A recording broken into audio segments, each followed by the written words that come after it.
चलिए बात करते हैं उस तीसरे अशुभ योग की जो आपको हर फील्ड में फिसड्डी बना सकता है, कर्ज में डुबा सकता है और कंगाल भी बना सकता है। कौन सा है वो अशुभ योग, क्या है उसके बुरे प्रभाव और क्या है उन बुरे प्रभावों से बचने के उपाय, आइए जानते हैं। पंडित जी, ऐसा भी कोई उपाय है जो मतलब पूरी तरीके से ही इंसान को कंगाल भी बना दे, कर्ज में भी डुबा दे और हर क्षेत्र में उसे सिर्फ नाकामयाबी ही मिले?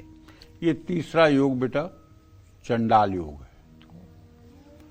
नाम ही इसका देखो ना, चांडाल है। कुंडली में किसी भी भाव में बृहस्पति के साथ राहु का होना ये चांडाल योग बनाता है। इसको गुरु चांडाल योग कहते हैं।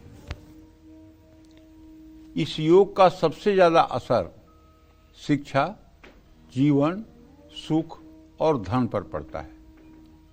जिस भी व्यक्ति की कुंडली में गुरु चांडाल योग होता है वो शिक्षा के क्षेत्र में असफल होता है, कर्ज में डूबा रहता है। चांडाल योग का प्रभाव प्रकृति और पर्यावरण पर भी पड़ता है।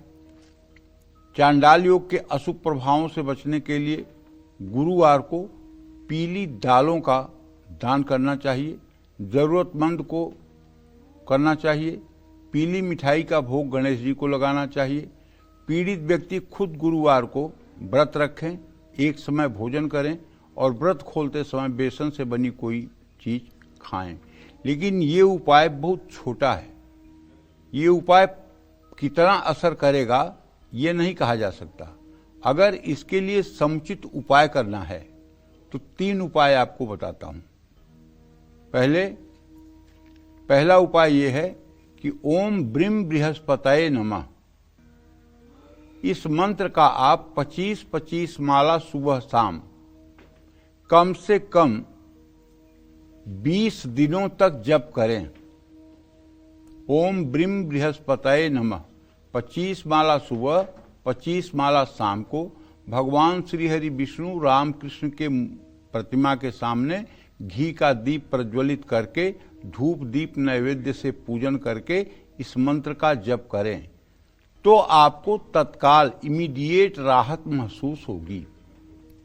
दूसरा उपाय ये है कि 3 किलो चने की दाल, 3 मीटर पीला कपड़ा और 1 दर्जन केला, 1 पाव चीनी, 1 पाव नमक, 1 पाव हल्दी पीसी हुई, ये सारी वस्तुएं इकट्ठा करके बृहस्पतिवार में मंदिर में दान करें।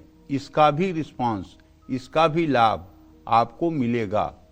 और तीसरा उपाय ये है कि अगर राहु आपका अशुभ भाव में है और अशुभ प्रभाव को बढ़ा रहा है तो अपने ऊपर से बुधवार को 10 बजे दिन 4 नारियल बारी बारी से उतारकर किसी चलते हुए पानी में प्रवाहित कर दें। इससे भी आपको लाभ मिलेगा।